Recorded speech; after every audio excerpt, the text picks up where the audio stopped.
Tracey Uvunga, Adili Hai, Inulisima Vunga, Gusbe Mi, Nanaga, Inulisima Yuk, Mulligan Emi, Nunatsiaga, Inulisima Yuk, Rigolet Imi. I was born in Goose Bay. My mother was born on my grandfather's trap line in Mulligan, which is on the Hamilton Inlet, just a boat ride from Northwest River, and not so far from my grandmother's, who was Eva Shikwak. Now that's been transliterated into Shiwak. Eva Shikwak Bakey, she married my grandfather who was a Bakey, and she was born in Rigolet. And at the age of 12, because she was viewed as a bright student, it was recommended that she be sent away to school. So she didn't return until she was 22, at which time her parents, and at that time our Inuit values were very strong as far as obeying our parents. I'm trying to lay down here a little bit. I was very appreciative of Neria Aliward's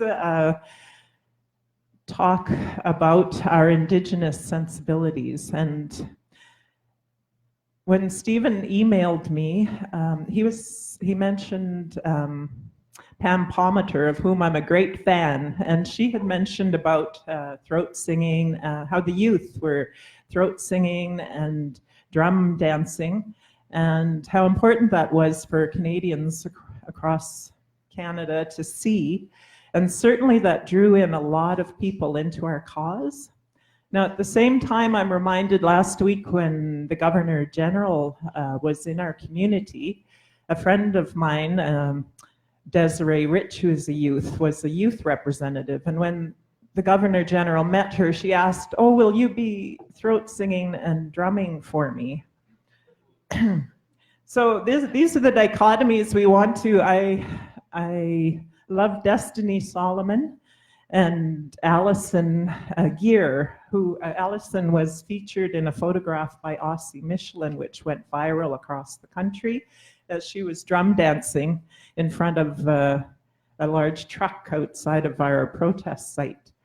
So it is very important, yet at the same time we have to realize that we don't all come now in our time of cultural emergence. Nunatsiavut has 3/3. There's the land claims area, in which a third of our population reside. And then in the Upper Lake Melville area, which is adjacent to the Muskrat Falls zone, are another third of our population. And then according to the way that our land claims were set up, a third of our population actually live in what's called the Canadian constituency. So we're all across Canada. And I speak about this as an Inuit Bachelor of Education student, and we also are receiving our Indigenous Studies certificate, and it was wonderful to be taught by First Nations scholars. Kellyanne Butler was teaching us our Indigenous law and constitution class. Amy Hudson is a NunatuKavut scholar, and she was teaching a self-governance class to us. As part of that, again, I give kudos to Neraya for bringing up Frantz Fanon. We were studying Glenn Coulthard, who is an Indigenous scholar who has studied Frantz Fanon at length, as well as Marx. And what I really derived the most sustenance from those talks was that we are speaking about how this struggle that we have, which includes this Muskrat Falls resistance, is integral to our identity now. We are the conflict, and this is perhaps the silver lining that we can take for a positive outcome, is that it's igniting us in Labrador. A lot of it involves conflict, as I'm sure if you've been following, we've heard from Todd Russell, the president of NunatuKavut, speaking back to the Innu lawyer who is questioning the identity of our Southern Inuit in Nunatsiavut. So I'm reminded, I've been playing this in my mind for some time in this politics of recognition, which those of us who are very infused now with excitement about our identity, our identity cannot be bestowed upon us by the government, by the state of Canada, nor the province of Newfoundland. It is those ties that we have to our lands that is informing our identity, and for which we want to resist such projects as Muskrat Falls. So it really has given us a lot of oomph, as I mentioned in my bio, that day, the rally in the valley when we all met and all of us were there, the Innu, NunatuKavut, and Nunatsiavut, and the settlers, as they're most commonly called, were there together to resist this project.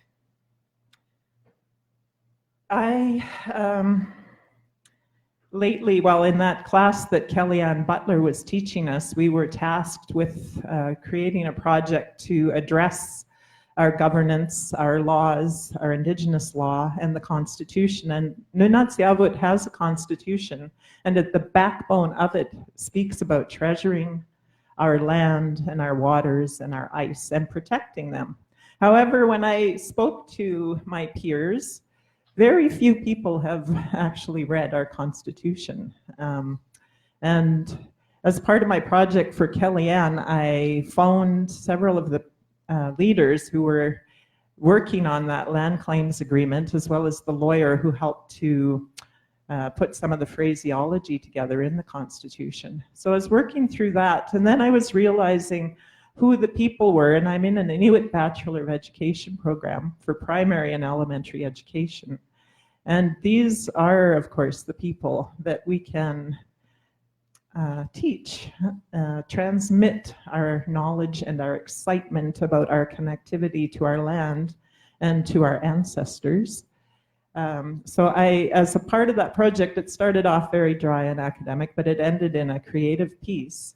And just by way of introducing it, though, to speak about the conflicts that you're witnessing among our Indigenous groups and even among us as land protectors and Grand River keepers, we're critical of our Indigenous leadership. I'm going to come back to remembering my grandmother, Eva Shikwak, who through an arranged marriage to my grandfather. And again, the process of culturation and what we need to know is very intimate, and that's what I want you to think and feel about.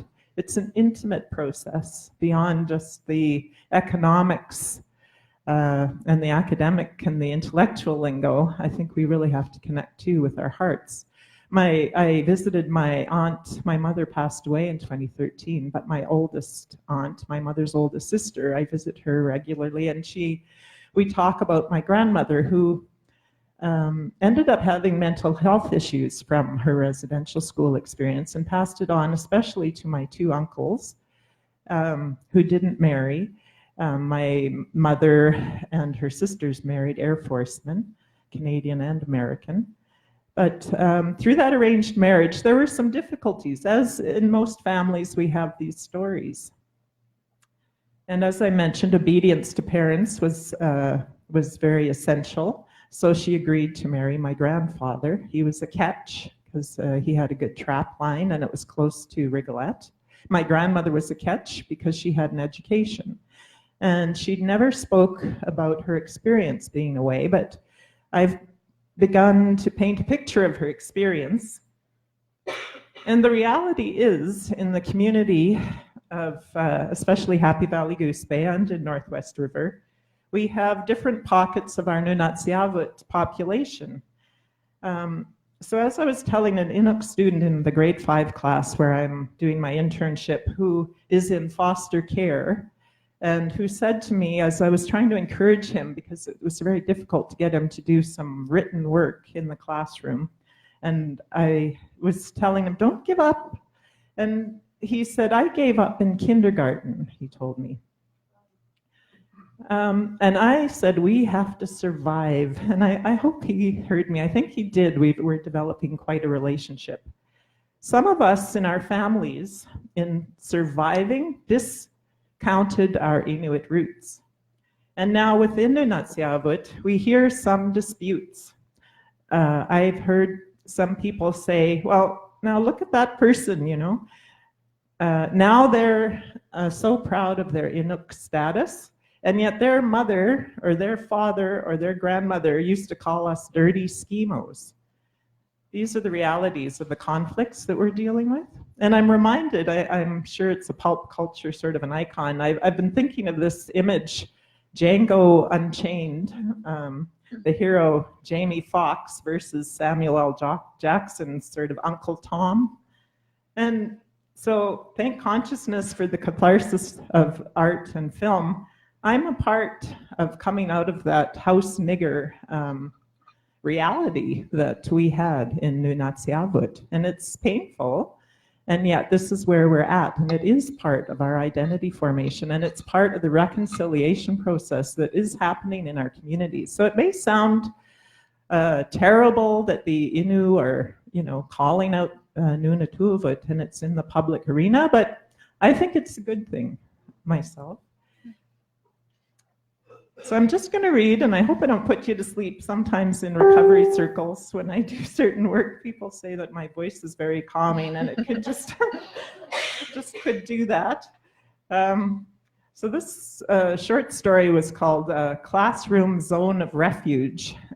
Zone of Refuge is from an article by a Latina scholar, and I've just got to find the reference. I think her last name is Avila.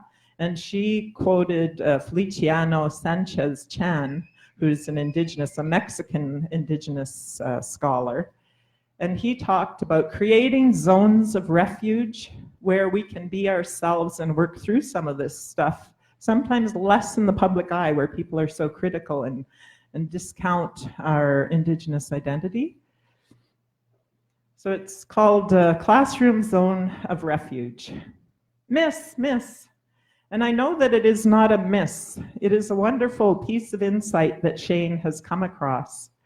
I could say tripped upon the first image, tripped a landmine, because we are clearing out the consciousness of war and terror in the world. I am the oldest learner with the official teacher title, allowing awareness of past evils pass through with a vigilant eye for useful lessons. I want to interject too that we heard when at the height of our resistance to Muskrat Falls, my peers again in the classroom had children in the school system in Happy Valley Goose Bay. And we wanted to know, and so the kids were coming back and letting us know how it was being addressed, because it was such a perfect teaching moment in the schools. And there was basically a hush-hush moratorium. None of the teachers would address what was happening with Muskrat Falls. So that was very telling for us. Sometimes there are ways of creating sturdy shelters to keep off the snow and protect. Something that shows you how to create an entrance tunnel below the snow house, iluvigak, and trap the warmth. I practice a method of Buddhist Tonglen. Breathe in the bad, breathe out the good, and mix it with our Nunatsiavut constitution, Inuit law, Malagatsite. Here we have our zone of refuge, and there is play acting which will sew memories into the fabric of our mittens and skin boots, dickies and amautit, the laughter of ancestors who knew not to think themselves brave or especially heroic or hardy. They are the stars in the heavens aligned just so in our human goodness. We are climbing northern lights, Atsanit, into the future, firmly planted right here and now. Grade 5 children, 17 including me, returning to our ground, fore and back and central. In groups of a challenge, a conflict is sorted out. How can we win by being kind and helpful to the other? Tasked with taking care of the vulnerable, of being honest people who will rectify harm if they create it. Becoming a leader is more akin to being drafted. It is not glamorous. It is solemn stuff, and yet we have a lesson in what would keep it lighthearted, and maybe there will be a leader joke day or blueberry pie in the face. No, brainstorming, we won't waste good food. The leader will entertain us the best they know how, maybe leg wrestle or owl hop, tell stories with the shadow of her hand, string a game, throat sing. It is good to lead and do well for everyone. We devise ways that the people can best approach the leader with community problems so that they will be heard, aired out like sheets on a clothesline in a fresh wind. How to be clear, how to include what is not easily said, cannot meant to be, because we also accept the mystery of living. We allow for the unknown, unknowable, and that everything cannot be controlled. The best answers may be hidden in surprising places. A person whose talents are only now revealed, untested, someone staying home faking a tummy ache, may be the one who whispers the answers in his sleep, is overheard by a concerned uncle, achak, father's brother, who brings him next day to school in our class, where we dress up and play act and continue our dream story. Reminded to learn the names of all our extended family members. An uncle on the mother's side is Angak. We know this mattered, and our spirits grow with meaning. Patricia is laughing, although there is an argument, and she believes the thing is hers, and Dan is sure it is his. We all gather to see what's going on. They engage in a manner of conflict resolution that is their own, including the circle format that is like breathing now, and we don our oxygen masks in this heady space where tempers could soar. Dan sometimes is touched by the death of a relative in the most inopportune moments and hearing loss that has scorched him. We know that emotions can transport us through time and space, and suddenly we are on an alienating planet. All the children willingly go along, and Dan is grateful for the love. Respect for dissenting opinions is the inquiry lesson we live and long for. It is the flower, it is the manure, it is the mud, it is the moss and the caribou. It is the wood that we bring to boil up in tea, dipper, water, smell of spruce gum permeating the air. Our tupik tent, the long tupalik in mother, ananak. Our reward, and Janie reminds us, our travel in time, forward and back. Her grandmother's hugs are best out on the land. We discuss our health and loving the earth being healthiest. We inhale and exhale love. We breathe in the difficulties we face. We breathe out awareness that as we live caring for all around us, we are the spring birds creating nests for their young. Penny and Josh go wooding, hiutagiayuk. Knowing how they are contributing members, it is in their step, each one a celebration, and the grammatical form for two people respects that relationship. Alexander likes to sketch, and Josephina, Letitia, and Mark make the fine kamit and poaluit. These craft people teach us, even me, recalcitrant about sewing. Sharing words the best I can, the children's attention a sun catcher, reflecting and refracting the light that is densely packed in the phrases we are learning to self-govern. We each take our turn at the drum. Then Cassandra, John, Dula, and Johannes lead us in their drum dance that they've created. They also tell a math story about John's struggle and how the rhythm helped him. We are singing Labrador mute, and Kaylee's voice does not stray from Jacob's strumming guitar fingers in the firelight. Although soon the bell will ring and students will rush down the hallways, happy next to see Ananak, Upfalu Atatak, Anak, Ama Atatatsiak.